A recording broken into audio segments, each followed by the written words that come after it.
Hi friends, good morning. కన్న తల్లి నవల చదువుకుంటున్నాం కదా.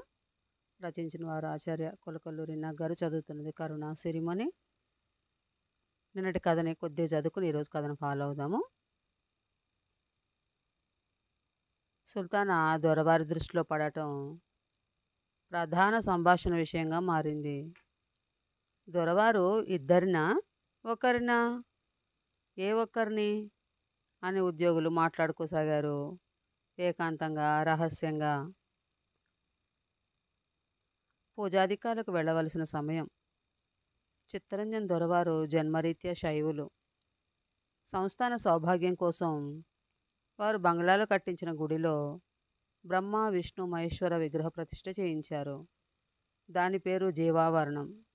సృష్టి స్థితి లయలకు ప్రతినిధులైన దైవాల ప్రతిష్ఠ జరిగిన దేవాలయంలో వేద పండితుల మంత్ర మార్గంలో గుడిలో ప్రవేశించాడు సదాశివం. పూజాధికాలు ముగించుకొని ముందుకు పోతే మాతృమందిరం ఉంది. లోపల విగ్రహం లేదు. శూన్యంగా ఉన్న గదిలో ఎదురు గోడ మీద తల్లి అన్న ఆ అక్షరాలు తల్లి అన్న అక్షరాలున్నాయి. నమస్కరించుకుని వెలుపలికి వచ్చాడు సదాశివం. పక్కనే పితృమందిరం ఉంది. గుడిలో చిత్తరంజన్ దొరవారి నిలువెత్తు విగ్రహం ఉంది. పూజ చేశారు. చిత్తరంజన్ దొరవారి విగ్రహం ముందు సదాశివం సాష్టాంగ ప్రణమిల్లాడు.